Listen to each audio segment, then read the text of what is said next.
तो hello friends, welcome back to my channel. और friend, आज की वीडियो सीरीज के अंदर हम डिस्कस करने वाले हैं बेसिक कंप्यूटर इंजीनियरिंग के अंदर काफी इंपॉर्टेंट टॉपिक जिसका नाम है सेंट्रल प्रोसेसिंग यूनिट। जी हाँ दोस्तों, सीपीयू आज हम डिस्कस करने वाले हैं स्टार्टिंग टू एंडिंग। पूरे कंसेप्ट को हम डिस्कस करेंगे। वीडियो काफी इंटरेस्टिंग होने वाला है, वीडियो अंत तक बने रहिएगा। साथ ही साथ अगर आपने अभी तक प्लेलिस्ट को एक्सेस नहीं किया तो प्लेलिस्ट को एक्सेस कर लीजिएगा। नीचे आपको डिस्क्रिप्शन बॉक्स में प्लेलिस्ट का लिंक मिल जाएगा, आप वहां से उसे चेकआउट कर सकते हैं। ओके, तो सेंट्रल प्रोसेसिंग यूनिट होता क्या है, बेसिकली हम इसकी बात करेंगे और काफी इजीएस्ट वे में समझाने की मैं पूरी कोशिश करूंगा। जितने भी पॉइंट्स आपको दिख रहे हैं सारे पॉइंट्स को आप लिखते चलिएगा ताकि जो आपका जो नोट्स है वो प्रिपेयर होता रहेगा, तो आपके लिए बेहतर रहेगा। ओके, तो स्टार्ट करते हैं हम लोग। सबसे पहला पॉइंट कह रहा है the CPU, which is referred to as the brain of a computer and is responsible for processing the data inside the computer system। यानी CPU क्या होता है, ब्रेन ऑफ कंप्यूटर होता है। यानी कंप्यूटर का जो ब्रेन होता है वो हम किसे कहते हैं, CPU को कहते हैं। और इसका जो डेटा होता है वो प्रोसेस होता है कंप्यूटर सिस्टम के अंदर। वो भी किसके वजह से हो पाता है,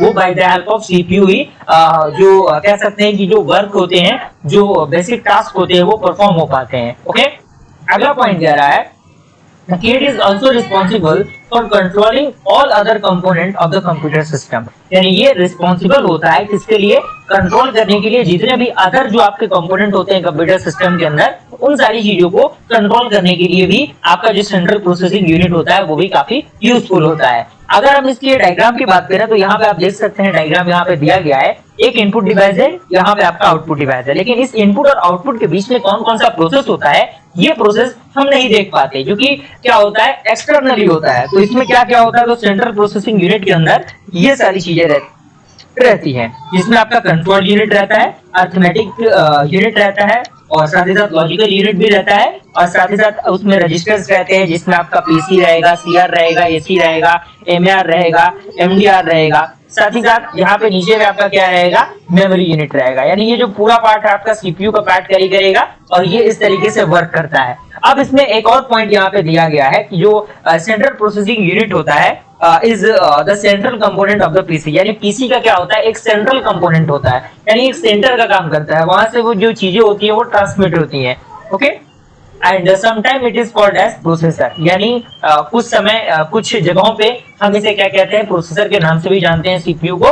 तो अगर कहीं आपको प्रोसेसर वर्ड मिले तो उसका मतलब यही है कि ये सीपीयू की बात हो रही है।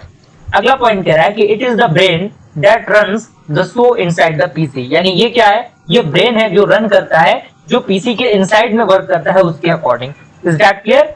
और अगला पॉइंट आपका कह रहा है कि all the work that is done on a computer is performed directly or indirectly by the processor। यानी जितने भी आपके काम होते हैं जो डन होते हैं कंप्यूटर के द्वारा, वो क्या होते हैं, वो तो डायरेक्टली परफॉर्म होते हैं या फिर इनडायरेक्टली परफॉर्म होते हैं। वो किसकी वजह से हो पाते हैं, वो by the help of processor ही संभव हो पाता है। क्लियर हुआ? कोई दिक्कत परेशानी नहीं होनी चाहिए इसके अंदर।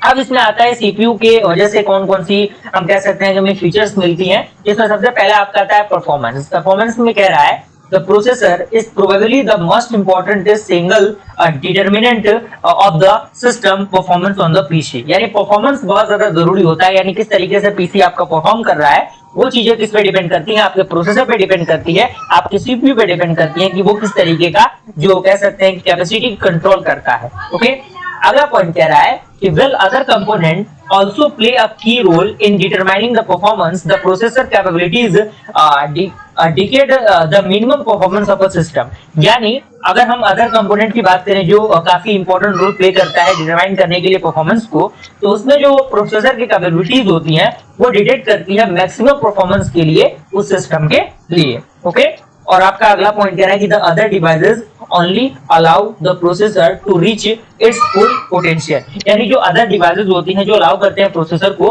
रीच करने के लिए उसके फुल पोटेंशियल के अकॉर्डिंग। तो ये आपका परफॉर्मेंस का पार्ट हो गया जो कि सीपीयू में परफॉर्मेंस काफी इंपॉर्टेंट होता है। दूसरा आपका आता है सॉफ्टवेयर का सपोर्ट, यानी सॉफ्टवेयर कितना सपोर्ट कर रहा है। जैसे यहाँ पे कह रहा है कि never fast processor enable the use of the latest software. यानी जो हम कह सकते हैं कि जो प्रोसेसर होता है वो कभी भी फास्टर प्रोसेसर नहीं कर सकता जब हम अगर मान लीजिए कोई लेटेस्ट सॉफ्टवेयर को यूज कर रहे हैं उस कंडीशन में। तो in addition a new processor such as i3, i5, i7 with the MMX technologies enable the use of specialized software not used on earlier machine। यानी कहने का मतलब क्या है, जैसे जैसे आप मान लीजिए कि i3, i4, i5 ये सारे जो आपके कह सकते हैं कि जो प्रोसेसर आ रहे हैं, तो उनके लिए अलग अलग सॉफ्टवेयर भी रह रहा है जिसकी वजह से वो चीजें एग्जीक्यूट हो पाती हैं। तो अगर आप चाहें कि i3 में आप दूसरा जो सॉफ्टवेयर है अलग जो कैपेसिटी रखता हो प्रोसेसर का, अगर आप उसको चलाना चाहें तो कहीं ना कहीं वहां पे प्रॉब्लम होती है जो यहाँ पे कह रहा है। ओके, और अगला आपका आता है रीडेबिलिटी एंड स्टेबिलिटी।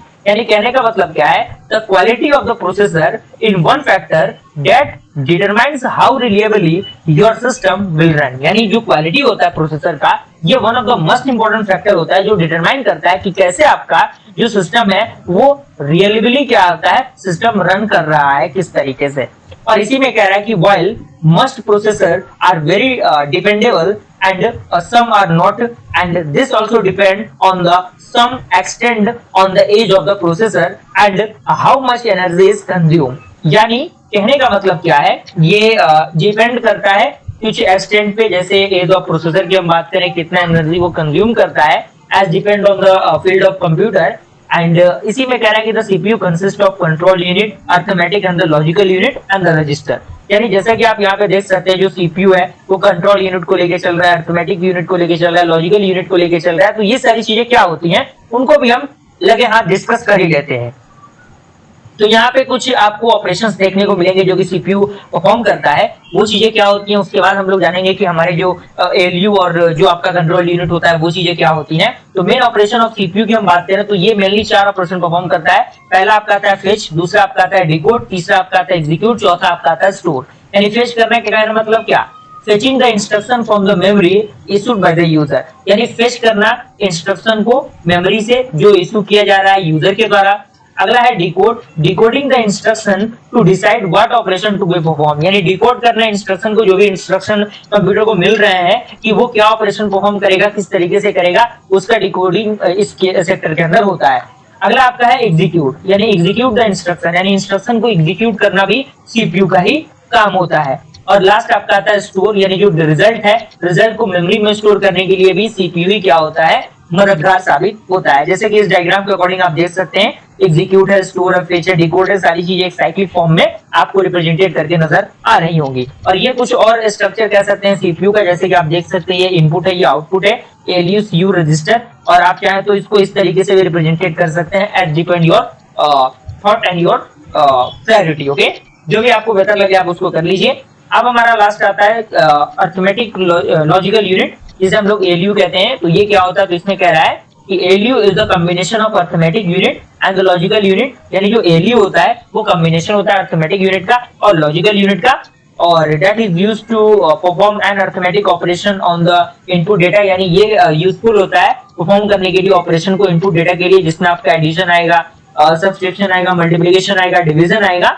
और लॉजिकल यूनिट की हम बात करें तो इसमें कह रहा है कि logical unit is used to perform the logical operation on the data, that means less than equal to, greater than equal to, और operator, not operator, and operator. इन सारे ऑपरेटर्स के बारे में अगर आपने डिजिटल इलेक्ट्रॉनिक्स सब्जेक्ट के बारे में आपने जाना होगा तो आप इनके बारे में अच्छी तरीके से जानते होंगे। अगर हमारा आता है कंट्रोल यूनिट, तो इसमें कह रहा है कि CU is an important component that controls the flow of data and information। यानी जो सीयू होता है वो एक इंपॉर्टेंट कंपोनेंट होता है जो कंट्रोल करता है फ्लो ऑफ डेटा को और इंफॉर्मेशन को, and it is most important for the proper execution of the instruction. यानी जो इंस्ट्रक्शन होता है उसके प्रॉपर एग्जीक्यूशन के लिए जो कंट्रोल यूनिट होता है वो काफी बड़ा रोल प्ले करता है। तो इस तरीके से हमने कंट्रोल यूनिट यानी हमने सेंट्रल प्रोसेसिंग यूनिट को अच्छी तरीके से डिस्कस कर लिया। जो भी चीजें मैंने बताई मुझे पूरी उम्मीद है आपको समझ में आ गई होंगी। एक दो बार आप चीजों को देखेंगे सारी चीजें क्लियर हो जाएंगी, कोई दिक्कत परेशानी नहीं होगी।